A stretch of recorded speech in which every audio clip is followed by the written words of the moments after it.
थीं, जिससे उन्हें खुद को बचाने के लिए हाथ उठाने पड़े। जब धूल जमी तो सबने एरेस्ट को विस्फोट की जद में देखा। वह काफी घायल लग रहा था। उसका सफेद साफ सुथरा पादरी का चोगा अब छेदों से भरा हुआ था। हालांकि वह ज्यादा घायल नहीं हुआ क्योंकि लाल और काली ढालों के एक घेरे ने उसकी रक्षा की थी। यह एक ढाल थी जिसे एरेस्ट ने एक अन्य रक्त क्षेत्र का उपयोग करके बनाया था। रक्त को प्लेटों में कठोर कर दिया था और फिर उन्हें आर्मामेंट हकी के साथ लेपित किया था, जिसके परिणामस्वरूप शीर्ष स्तर की रक्षात्मक क्षमता प्राप्त हुई थी। एरेस्ट ने अपना सिर उठाया, बस पलटवार करने के लिए ईशान को ढूंढने ही वाला था। लेकिन अचानक उसे पता चला कि ईशान अब हवा में नहीं है। खतरे को भांपते हुए उसने तुरंत ब्लड शील्ड अपने सामने रख ली। अगले ही पल ईशान अरेस्ट के ठीक सामने प्रकट हुआ और उसने अपनी तलवार अरेस्ट की ढाल की ओर तान दी। एक चटक ध्वनि के साथ काली लपटों में लिपटा ब्लेड सीधे एरेस्ट की ढाल में घुस गया। दानव राजा की ज्वाला की प्रचंड गर्मी ने एरेस्ट के सामने रक्त ढाल को तुरंत भस्म कर दिया और उसे बहते हुए काले धुएं के गुबार में बदल दिया। ढाल ने वार रोक दिया था, इसलिए एरेस्ट को थोड़ा समय मिल गया। ढाल के टूटते ही उसका पूरा शरीर अचानक लाल हो गया और वह अभूतपूर्व गति से आगे बढ़ा और ईशान को छूता हुआ निकल गया। किसी समय उसने एक बार फिर अपने हाथ में खूनी खंजर इकट्ठा किया और उसे ईशान के गले की ओर वार किया। ईशान ने उसका गला रोकने के लिए हाथ उठाया। खंजर का काला ब्लेड ईशान की उतनी ही काली कलाई पर लगा और चिंगारियों की बौछार भी हुई। उसके हमले के अप्रभावी होने पर एरेस्ट के पीछे के रक्त पंख अचानक अनगिनत काले कांटों में बदल गए, जो साही की तरह सभी दिशाओं से ईशान की ओर वार करने लगे। रक्त कांटे। इस तरह के हमले का सामना करते हुए ईशान बचाव के लिए अपने पूरे शरीर को केवल हकी आयुध से ही ढक सका। हालांकि ऐसा करने से उसकी रक्षात्मक शक्ति स्वाभाविक रूप से काफी कम हो गई। नतीजतन एरेस्ट ने उसकी हकी रक्षा को भेद दिया, जिससे उसके शरीर पर अनगिनत खूनी छोटे छोटे घाव हो गए। यह देखकर कि उसने एक बार फिर ईशान को जख्म दिए हैं, एरेस्ट को खुशी का एहसास हुआ। उसने अपना हाथ बढ़ाया और ईशान के खिलाफ अपनी क्षमता सक्रिय कर दी। ईशान को जोर का चक्कर आ गया। उसका रक्तचाप अचानक काफी गिर गया और वह लड़खड़ाकर जमीन पर गिरने ही वाला था। अरेस्ट उस पर झपटने ही वाला था कि तभी उसे खतरे का एहसास हुआ। बेहोश होने वाला ईशान अचानक हाथ बढ़ाकर सीधे उस पर ब्लैक ड्रैगन वेव छोड़ गया। प्रचंड और उफनती हुई अत्यधिक गर्मी भयंकर रूप से उड़ती हुई ब्लैक ड्रैगन वेव के साथ एरेस्ट की ओर बढ़ी, जिससे उसकी गतिविधियां बलपूर्वक रुक गईं और उसे जल्दी से पीछे हटने के लिए मजबूर होना पड़ा। इस समय एरेस्ट का पूरा शरीर चटक लाल हो गया था। ऐसा उसके अपने ही खून में ऑक्सीजन पहुंचने के कारण हुआ था। यह क्षमता मानो खुद को कोई उत्तेजक इंजेक्शन दे रही हो, जिससे वह कुछ ही समय में और भी शक्तिशाली हो गया। यहाँ तक कि उसकी अपनी गति भी एक पायदान बढ़ गई थी। इस तरह पीछे हटने से वह ब्लैक ड्रैगन वेव से आगे रहने में कामयाब रहा। हालांकि ब्लैक ड्रैगन वेव ने उसे निगलने के लिए अपना विशाल मुंह खोला, लेकिन एरेस्ट द्वारा चारों दिशाओं में घुमाए जाने के कारण वह उसे पकड़ नहीं पाया। हवा में भीषण गर्मी फैल गई थी। दूर से देख रहे लोगों को भी ऐसा लग रहा था जैसे उनके बाल झुलस जाएंगे। सहज ही वे जल्दी जल्दी काफी दूर चले गए। जब ब्लैक ड्रैगन वेव आखिरकार खत्म हुई तो सबने देखा कि वहां का नजारा पूरी तरह से अस्तव्यस्त था। पूरी मीन ऐसी लग रही थी मानो उस पर बड़े बड़े कीड़े रेंग रहे हों और हर जगह घुमावदार खांचे बन गए हों। ये खांचे ब्लैक ड्रैगन वेव से झुलसी जमीन के कारण बने थे। प्रभावित जमीन के इस हिस्से पर बिग्मा द्वारा बनाए गए होमीज भी थे, लेकिन ब्लैक ड्रैगन वेव के कहर के आगे उन्हें आवाज निकालने का भी समय नहीं मिला और वे काले कोयले में बदल गए। बचे हुए होमीज यह नजारा देखकर कांप उठे। अरेस्ट की हालत भी ठीक नहीं थी। तेज गर्मी से उसका पादरी वाला चोगा पूरी तरह जल गया था। नंगा होने पर उसके पूरे शरीर से जली हुई गंध आ रही थी। वह पहले ब्लैक ड्रैगन वेव के सबसे करीब था और आर्मामेंट हकीकी सुरक्षा के बावजूद उसके शरीर के बाल पूरी तरह झुलस गए थे। अगर वह हमेशा गंजा न होता तो अब उसका सिर काली धूल के ढेर से ढका होता। नंगा एरेस्ट की त्वचा पूरी तरह से लाल हो गई थी और उसके शरीर से भाप निकलती हुई भी दिखाई दे रही थी। वह जोर जोर से हाँफ रहा था, उसके हाथ पैर कांप रहे थे। यह न केवल ब्लैक ड्रैगन वेव के प्रभाव के कारण था, बल्कि उसके शरीर में उच्च ऑक्सीजन वाले रक्त के बोझ के कारण भी था।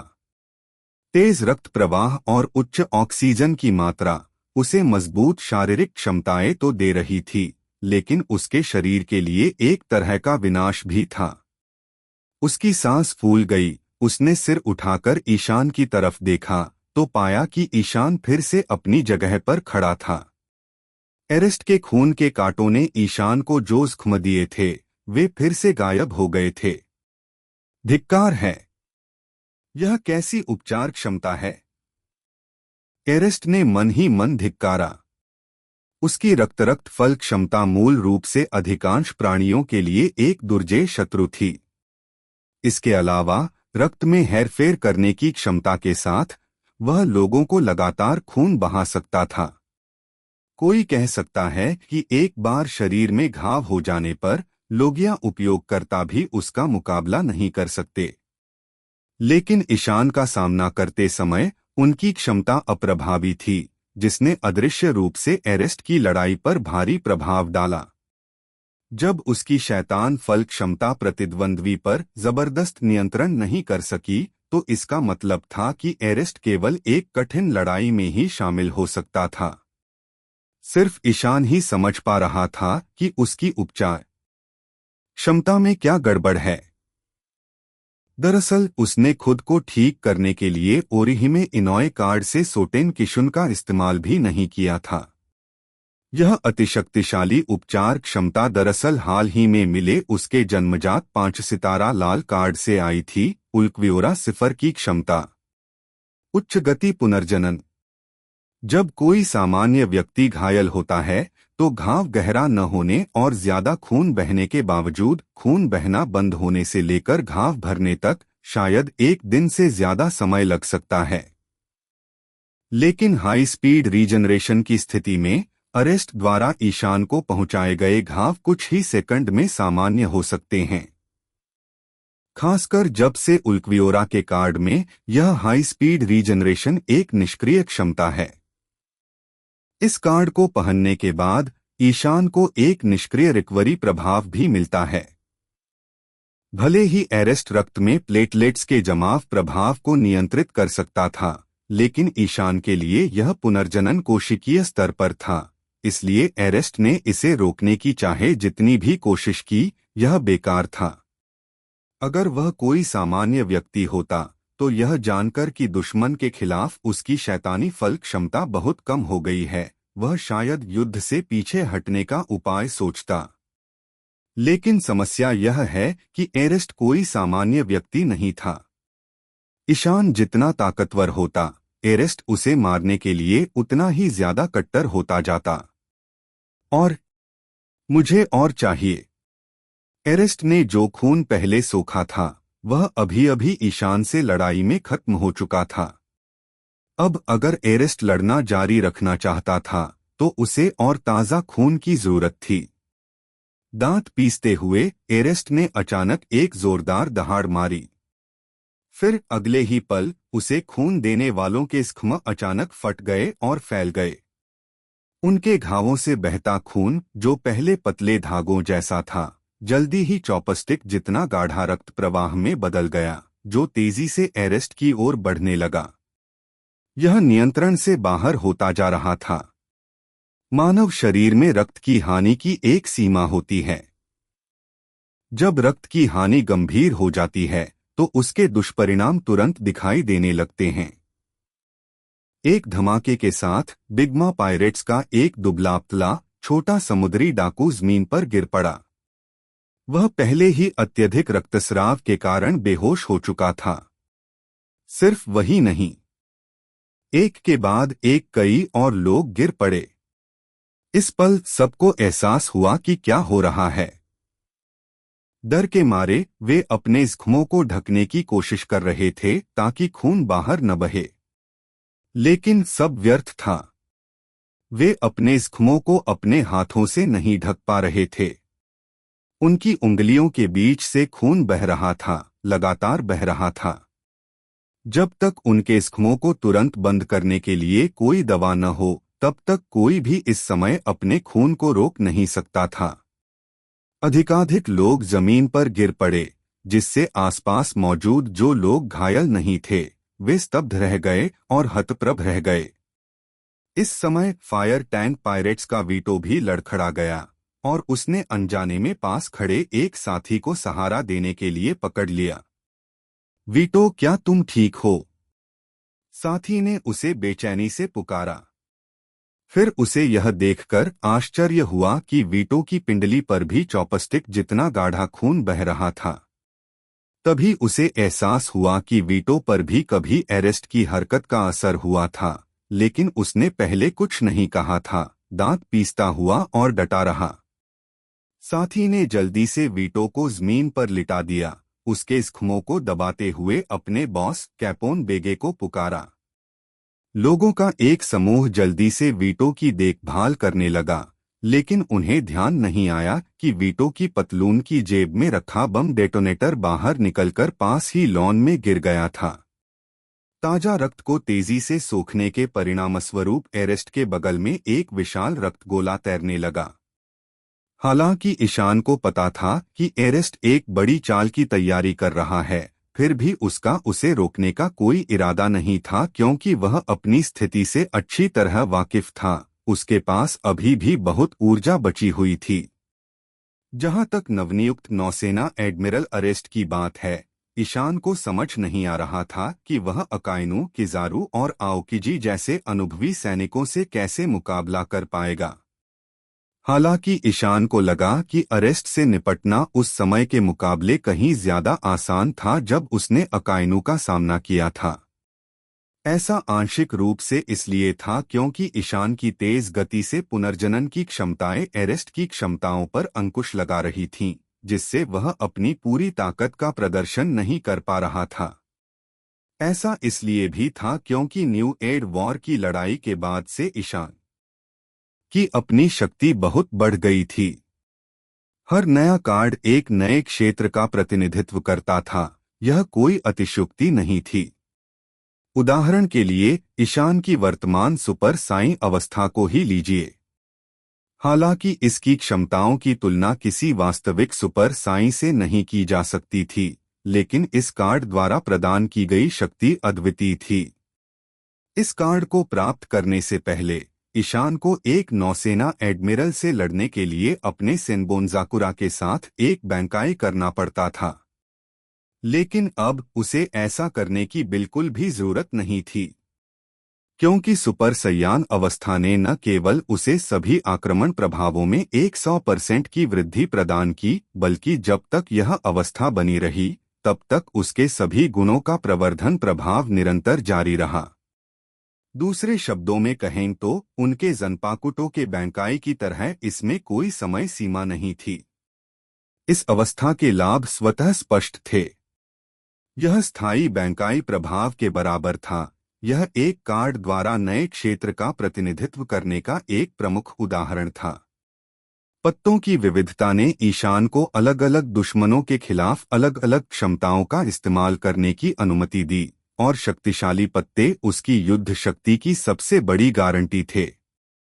हालांकि इस नवनियुक्त नौसेना एडमिरल एरेस्ट की उपस्थिति ने ईशान को आश्चर्यचकित कर दिया, लेकिन उसने महसूस किया कि यह अपनी युद्ध क्षमताओं को निखारने का एक अच्छा अवसर था। एरेस्ट से लड़ते हुए ईशान को स्पष्ट रूप से लगा कि वह एक सफलता के कगार पर है। यह सफलता उसके तलवारबाजी कौशल से संबंधित थी। अब तक ईशान ने ग्रैंडमास्टर स्तर तक पहुंचने में केवल नेन अभ्यास ही एक बुनियादी कौशल था।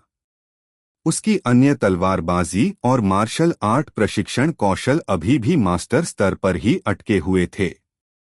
लेकिन एरेस्ट के साथ लड़ाई के दौरान ईशान को यह पूर्वाभास हुआ कि यदि वह एरेस्ट को अपनी तलवार से हरा सके तो वह इस बाधा को पार करने में सक्षम हो सकता है। यह तलवार के रास्ते की उनकी अपनी समझ से उपजा एक अंतर्ज्ञान था। अपनी तलवार को सम्मान देने के लिए नौसेना एडमिरल का उपयोग करना पर्याप्त था। इसलिए ईशान ने एरेस्ट को कार्य करने की अनुमति दी, यह देखते हुए कि उसने बड़ी मात्रा में रक्त को अवशोषित किया, फिर दोनों हाथों से अपनी छाती पर भयंकर रूप से पंजे मारे, जिससे उसे बहुत अधिक खून बहने लगा। फिर एरेस्ट ने अपने खून से लथपथ हाथों को पूरी तरह से उस विशाल रक्त क्षेत्र में डुबो दिया।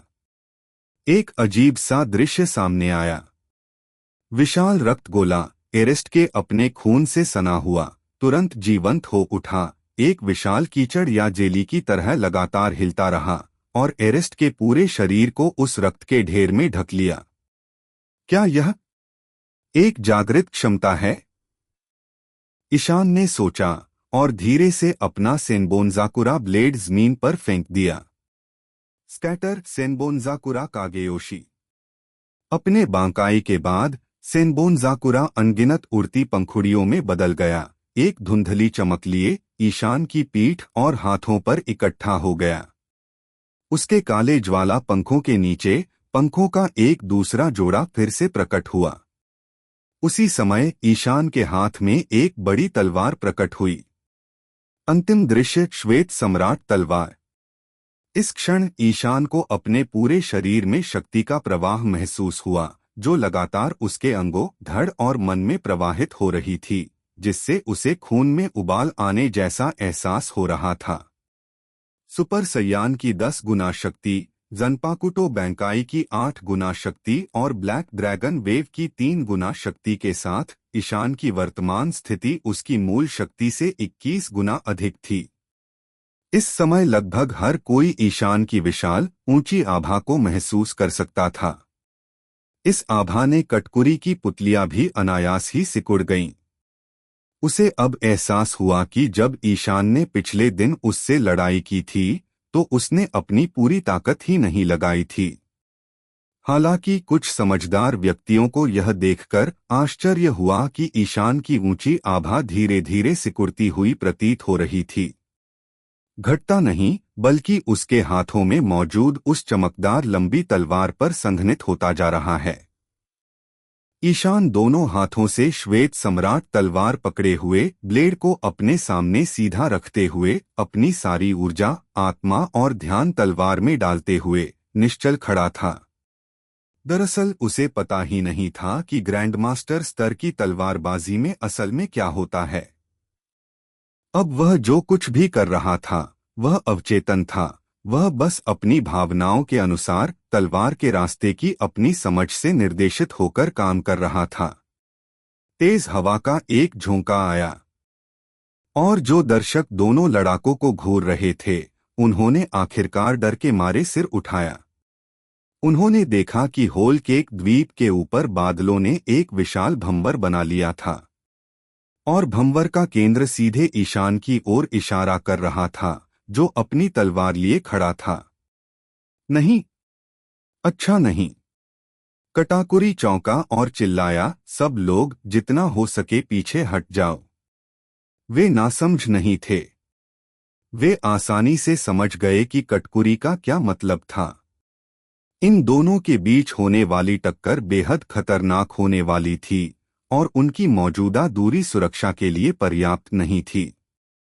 इसलिए यह समझते ही वे सब घबराकर जल्दी से पीछे भागे।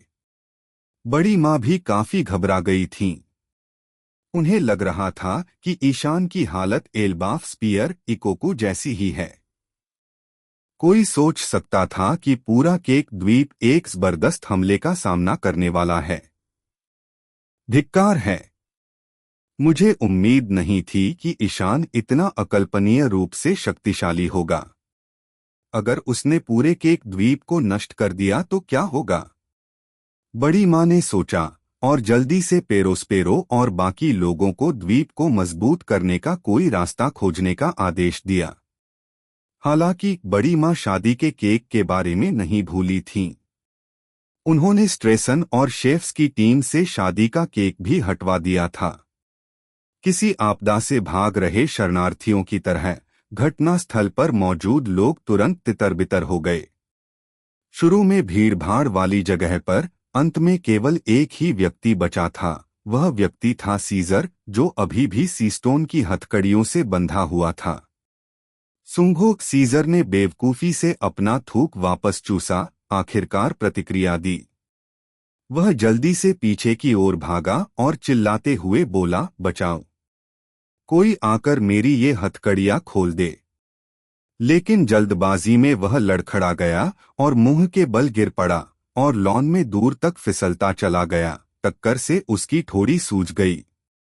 उसने देर करने की हिम्मत नहीं की, जल्दी से अपने हाथों का उपयोग करके खुद को जमीन से ऊपर उठाया।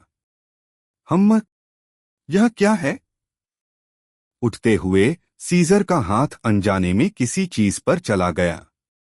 उसने उसे उठाया और देखा कि वह एक छोटा सा डिब्बा था जिसके ऊपर एंटीना जैसा कुछ था और बीच में एक लाल बटन था। कोई बात नहीं, बस भागो। सीजर एक पल के लिए हिचकिचाया, फिर उपकरण पकड़ा और आगे भाग गया। जब तक पूरा विवाह स्थल केवल ईशान और एरेस्ट के साथ रह गया, तब तक एरेस्ट ने अपनी जागृत शक्ति पूरी कर ली थी। उसके अपने रक्त से भरा विशाल रक्त गोला उसके शरीर पर रक्तलाल कवच में बदल गया था। यह कवच ठोस हो गया था, मानो लाल क्रिस्टल से बना हो। कवच के पीछे सीधे बाहर की ओर फैले हुए पंखों का एक जोड़ा था। एरेस्ट वहां खड़ा था, मानो किसी क्रूस पर चढ़ा हुआ हो। ब्लड क्रॉस पवित्र कवच। यह एरेस्ट का आखिरी तुरुप का पत्ता था। यह चाल कुछ स्वर्ण सम्राट टेसोरो के स्वर्ण दानव जैसी थी। क्रिस्टलीकृत रक्त अद्वितीय रक्षात्मक क्षमताएं प्रदान करता था और उसके हाथों पर रक्तलाल क्रिस्टल के पंजे थे जो तेज चमक के साथ चमक रहे थे। एरेस्ट के चेहरे से कट्टरता और क्रूरता अब गायब हो गई थी, उसकी जगह एक शांत गंभीरता छा गई थी। उसका मुंह थोड़ा सा हिल रहा था, मानो कोई प्रार्थना पढ़ रहा हो। इसी तरह उसके सामने खड़े ईशान के चेहरे पर भी एक शांत भाव था, एक निर्मल शांति। दोनों के भावों के विपरीत होल केक द्वीप के ऊपर बादलों में भंवर अधिकाधिक तीव्र होता गया। अचानक एरेस्ट के हिलते हुए होंठ रुक गए, उसकी प्रार्थना पूरी हो गई। अगले ही पल एक जोरदार धमाका हुआ। एरेस्ट के पैरों तले जमीन फट गई और इस जबरदस्त विस्फोटक शक्ति से एरेस्ट का आकार गायब हो गया। इस समय एरेस्ट अपनी गति सीमा तोड़कर अचानक ईशान के सामने आ गया था। उसके दाहिने हाथ का तेज पंजा अचानक ईशान के दिल की ओर बढ़ा। हालांकि उसी क्षण आकाश को भेदती हुई एक प्रकाश की किरण प्रकट हुई। तेज और धीमी दोनों लग रही गति से ईशान ने अचानक अपने हाथ में श्वेत सम्राट तलवार घुमाई और एरेस्ट पर वार किया। इस सीधे वार से एक ब्लेड की रोशनी निकली जो जमीन से सीधे आसमान में उठी, मानो तलवार की सारी ऊर्जा ऊपर की ओर उमड़ रही हो। यह न केवल एक पल में आकाश में पहुंच गई, बल्कि बादलों के भंवर को भी चीरती हुई बादलों से घिरे आसमान में एक खोखलापन पैदा कर दिया। आसमान को चीरती हुई यह चमकदार ब्लेड जैसी रोशनी तेजी से आई और पलक झपकते ही गायब हो गई। लेकिन होल केक द्वीप पर हर कोई इस दृश्य का गवाह बना। एरेस्ट का पूरा शरीर मानो जड़ हो गया। उसके दाहिने हाथ का पंजा ईशान की छाती पर दबा हुआ था, बमुश्किल ईशान की त्वचा को छू रहा था, लेकिन आगे नहीं बढ़ पा रहा था। ईशान ने तलवार को नीचे की ओर घुमाने की मुद्रा बनाए रखी, लेकिन उसके हाथ में मौजूद श्वेत सम्राट तलवार गायब हो गई, तथा दूर बिखरती हुई अनगिनत रोशनियों में परिवर्तित हो गई। सीधे खड़े होकर ईशान ने अरेस्ट की ओर देखा, जो हाथ की पहुंच के भीतर था, और उसे हाथ हिलाते हुए कहा, अलविदा, अपने स्वामी के पास जाओ। इतना कहने के बाद ईशान ने एरेस्ट को धक्का देकर आगे निकल गया। जैसे ही वह वहां से गुजरा, एक चटकने की आवाज सुनाई दी।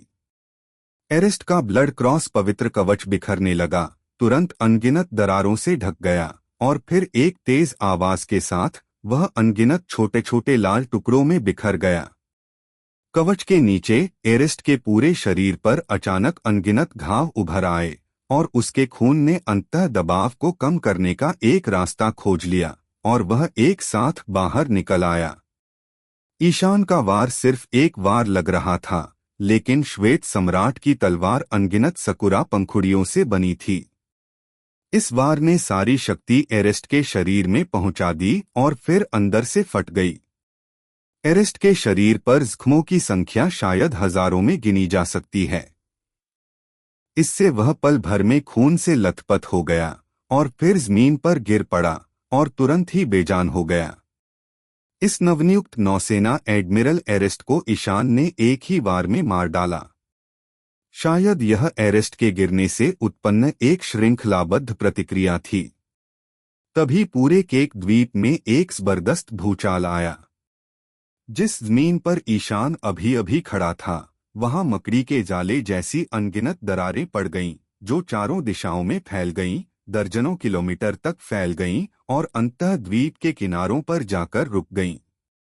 इस झटके से पूरा होल केक द्वीप हिल गया, मानो किसी भीषण भूकंप ने उसे हिला दिया हो।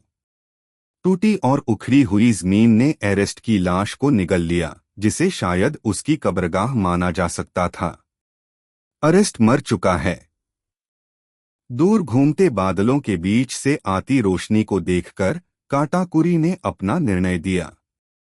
हर किसी को उस ब्लेड की धार का महत्व समझ आ गया। यह एक ऐसी शक्ति थी जो स्वर्ग और पृथ्वी को बदल सकती थी। और इसके बाद पूरे केक द्वीप में एक जबरदस्त भूचाल आया। जमीन फट गई, घर ढह गए, और ऐसे भयावह दृश्यों का सामना करते हुए बिग्मा पायरेट्स के शक्ति प्रयोगकर्ताओं ने हर जगह डटकर विरोध किया और अपनी शक्तियों का इस्तेमाल करके पूरे केक द्वीप को डूबने से बचाने के लिए उसे मजबूत किया। इनमें पेरोस्पेरो की क्षमता सबसे उपयोगी थी। उसके शरीर से अनगिनत चाशनी की धाराएं निकलती थीं, जो फटी हुई जमीन और इमारतों को फिर से जोड़ने की कोशिश करती थीं। इस अफरातफरी के बीच बड़ी माँ जोर जोर से हंस रही थीं। कटकुरी की तरह बिग्मा ने भी ईशान और एरेस्ट की लड़ाई के दौरान पुष्टि की थी कि ईशान में योंको जितनी ताकत है। अब उन्हें लगा कि उसे रखने और पुडिंग से उसकी याददाश्त बदलने का उनका फैसला वाकई समझदारी भरा था। हर योंको को बहुत गर्व होता है, इतनी ताकत वाले लोग दूसरों के आगे झुकने को तैयार नहीं होते। लेकिन अब बिग्मा के इस शानदार कदम का मतलब था कि बिग्मा पायरेट्स के पास अब से योंको स्तर की 2 लड़ाकू सेनाएं होंगी।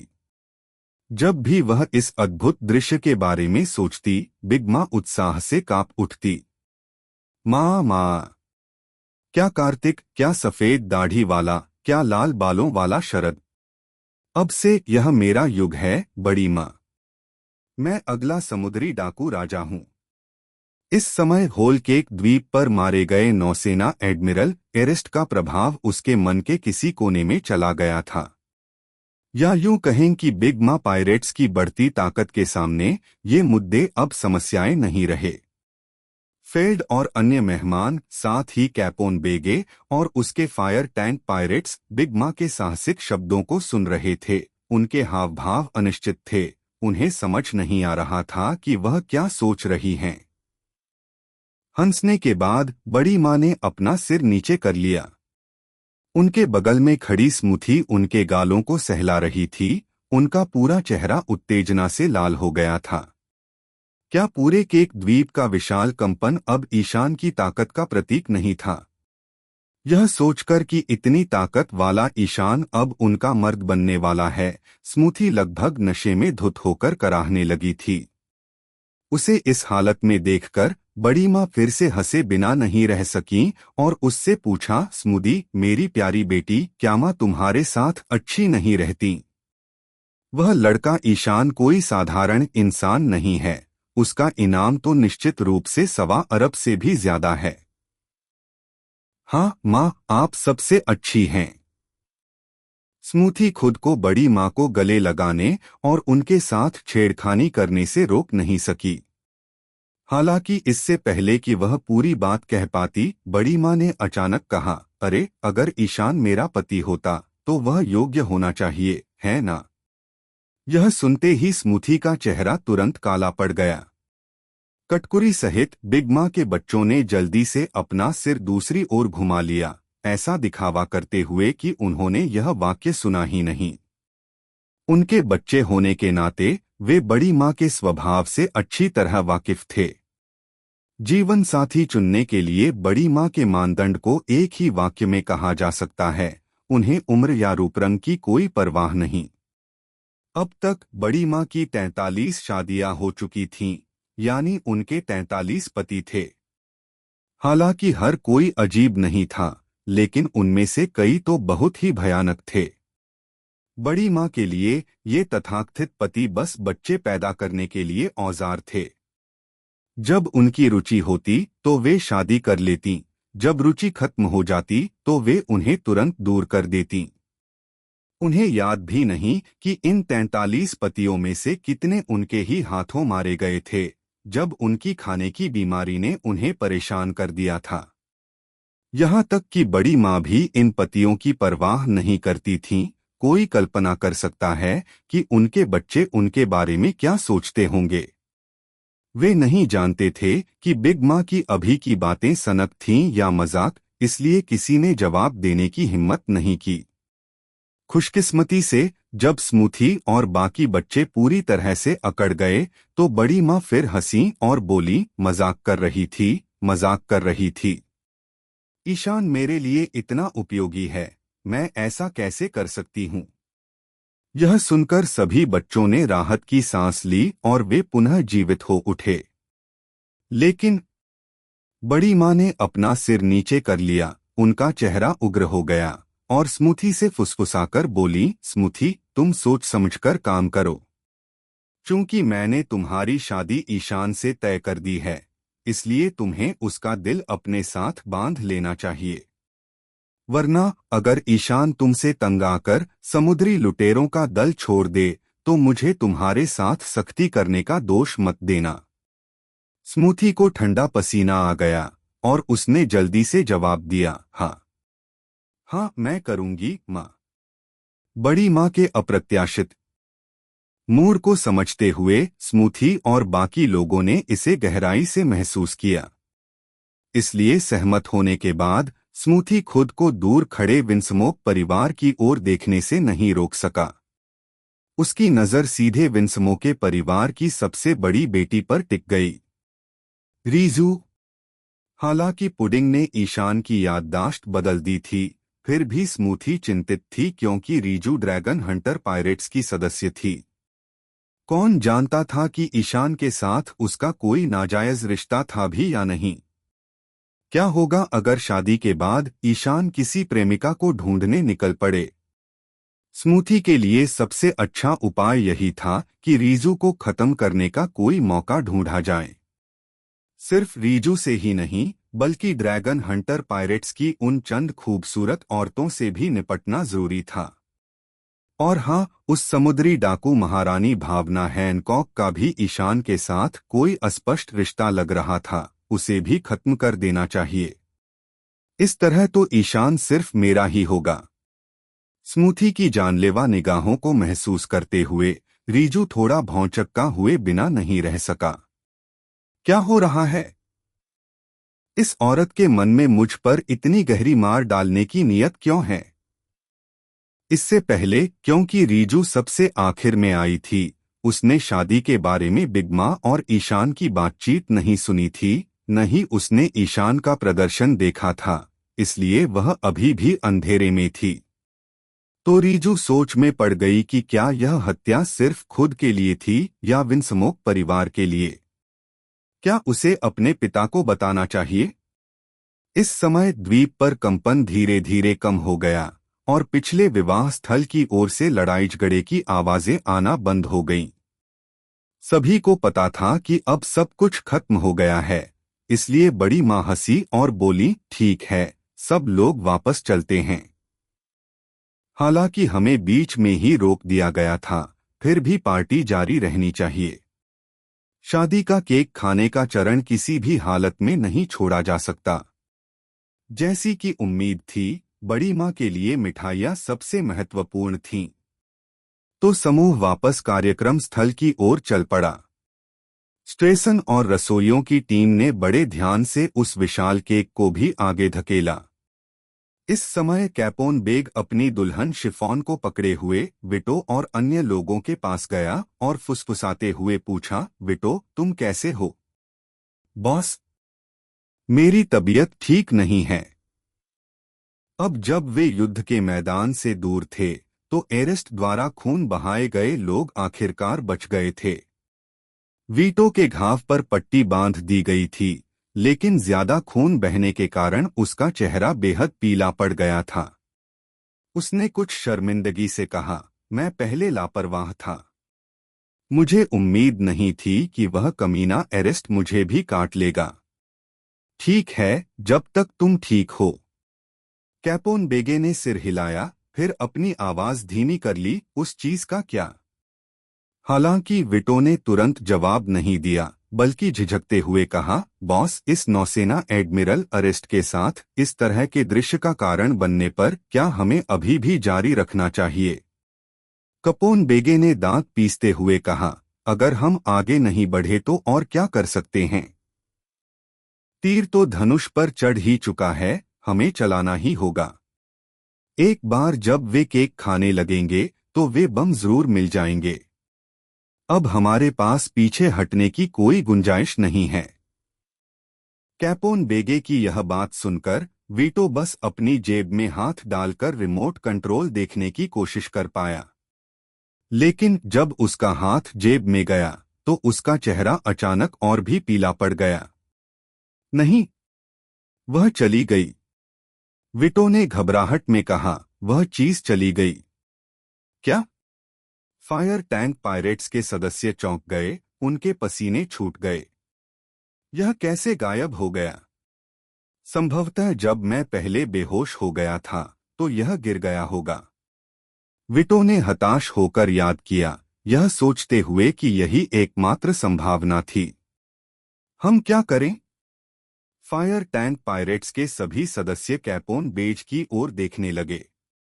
कैपोन बेग ने अपने मुंह में सिगार को काटते हुए क्रूरता से कहा, वापस जाओ और इसे ढूंढो। अनजाने में ही फायर टैंक पायरेट्स के सदस्यों ने अपनी गति तेज कर दी और विवाह स्थल की ओर दौड़ पड़े। वे पहले बिग माँ और शादी के केक के पीछे थे, लेकिन तेज कदमों से वे जल्द ही शादी के केक के पास पहुंच गए। उसी समय कहीं और सीजर, जो आखिरकार ईशान और एरेस्ट के बीच की लड़ाई से बच निकला था, मिरर फ्रूट इस्तेमाल करने वाली चारुलता ब्रूली को पकड़ रहा था और उस पर चिल्ला रहा था, मुझे हथकड़ी की चाबी दो। क्या यह साबित नहीं हुआ है? एरेस्ट और स्टुसी ने ही यह सब किया है, इसका मुझसे कोई लेना देना नहीं है। तुम मुझे अभी भी हथकड़ी क्यों लगाए हुए हो? वह ब्रूली को इसलिए परेशान कर रहा था क्योंकि वह पहले भी आईने की दुनिया से होते हुए एरेस्ट के कमरे में लौट चुकी थी। हालांकि उसे पोनेग्लिफ की प्रति नहीं मिली थी, लेकिन उसे सीजर की सीस्टोन हथकड़ियों की चाबी मिल गई थी। हथकड़ी खोलने के लिए वह ब्रूली के अलावा और किसे ढूंढ सकता था? मुझे हिलाना बंद करो। ब्रूली उसकी जिद से परेशान होकर बोली, मैं उन्हें खोलने में तुम्हारी मदद कर सकती हूँ, लेकिन ये ईशान की खातिर है। तुम्हें भागने की इजाजत नहीं है और तुम्हें चोरी हुई कॉपी ढूंढने में हमारी मदद करने का वादा करना होगा, समझे? आखिरकार स्टुसी और एरेस्ट दोनों मास्टरमाइंड बेनकाब हो चुके थे और सीजर का शक भी दूर हो चुका था। इसलिए ब्रूली को उसकी हथकड़ियां खोलने में मदद करने का अधिकार था। मैं वादा करता हूं, मैं वादा करता हूं। सीजर ने जोर से सिर हिलाया। इसलिए ब्रूली ने चाबी निकाली और सीजर की हथकड़ी खोल दी। अपनी आजादी वापस पाकर और अपने शरीर में शैतानी फल की शक्ति का संचार महसूस करते हुए सीजर की आंखों में आंसू आ गए। उसने भी नहीं सोचा था कि बेशर्मी से चाय पार्टी में आकर वह इतनी सारी घटनाओं में फंस जाएगा। धिक्कार है। मैं भविष्य में कभी भी इन बड़े लोगों के साथ नहीं घूमूंगा। यह बिल्कुल भी मजेदार नहीं है। सीजर ने उत्साह से अपनी कलाइयां हिलाईं और तभी अचानक उसकी नजर उस चीज पर पड़ी जिसे उसने कसकर अपने हाथ में पकड़ा हुआ था। अपनी हथेली फैलाकर सीजर ने उत्सुकता से उस चीज को देखा जो उसने लॉन से उठाई थी। यह क्या है? यह किसी रिमोट कंट्रोल जैसा लग रहा है। सीजर ने उसे बार बार पलटा, जिससे उसके बगल में बैठी ब्रूली भी उत्सुक हो गई और देखने के लिए झुक गई। क्यों न इसे दबाकर देख लिया जाए? यह सोचते ही सीजर के शरीर ने उसके दिमाग से पहले काम किया। उसने अपनी उंगली आगे बढ़ाई और सीधे लाल बटन दबा दिया। एरेस्ट को गिराने के बाद ईशान ज्यादा दूर नहीं गया। वह हवा में ही मंडराता रहा, द्वीप के झटकों के धीरे धीरे कम होने का इंतजार करता रहा। उसकी जेब में रखा डेन डेन मुशी लगातार बज रहा था। बिना जवाब दिए ही ईशान समझ गया कि शायद मगरमच्छ और स्काई आइलैंड से आए दूसरे लोग ही आवाज लगा रहे हैं, शायद पूछना चाहते हैं कि क्या हुआ था। आखिर उन्होंने आकाश में यह अजीबोगरीब घटना पहले भी देखी होगी। सौभाग्य से उस समय स्काई आइलैंड का बेस होल केक आइलैंड के ठीक ऊपर नहीं था, वरना आकाश को भेदती हुई वह तलवार जैसी ऊर्जा बेस पर गिर सकती थी। न सिर्फ डेन डेन मुशी बज रहा था, बल्कि सिस्टम प्रॉम्प्ट भी उसके दिमाग में गूंज रहे थे। ईशान का अंतर्ज्ञान सही था। एरेस्ट पर उस वार के बाद उसकी तलवारबाजी का हुनर वाकई उस बाधा को पार कर ग्रैंडमास्टर स्तर पर पहुंच गया था। उस पल को याद करते हुए ईशान को याद नहीं आ रहा था कि उसने अपनी तलवार कैसे घुमाई थी। उसे बस इतना याद था कि जब एरेस्ट उस पर टूट पड़ा था, तब उसका मन किसी भी तरह के विचलित करने वाले विचार से मुक्त था, एक अलौकिक अवस्था में जहां न तो खुशी थी और न ही गम। पीछे मुड़कर देखने पर ईशान को अचानक ग्रैंडमास्टर स्तर की तलवारबाजी के बारे में कुछ समझ आ गया। आभा या हत्या के इरादे की कोई आवश्यकता नहीं है। यह एक ऐसा क्षेत्र है जहां आपके प्रतिद्वंद्वी को भी नहीं पता कि आप कैसे हमला करेंगे। यह गहन अनुभव ऐसा था जिस पर ईशान केवल स्वयं ही विचार कर सकता था और उसे याद कर सकता था। जैसे ही ईशान डेन डेन मुशी का जवाब देने वाला था, उसने दूर से देखा कि बिग मा पायरेट्स और मेहमानों का एक समूह वापस आ रहा था। सच कहूं तो स्टुसी और एरेस्ट का यह अंतर्द्वंद्व ईशान के लिए बिल्कुल अप्रत्याशित था। उसका असली निशाना तो बिग मा ही थीं, लेकिन योजना पूरी होने से पहले ही नवनियुक्त नौसेना एडमिरल एरेस्ट उससे लड़ने के लिए कूद पड़ा। ईशान को समझ नहीं आ रहा था कि इस स्थिति का क्या करे। हालांकि जब उसने बिग मा के पीछे विशाल शादी का केक देखा, तो ईशान को एहसास हुआ कि वह अभी भी अपनी चाय पार्टी जारी रखना चाहती हैं। सचमुच बिग मा के मन में चाय पार्टी सर्वोपरि थी।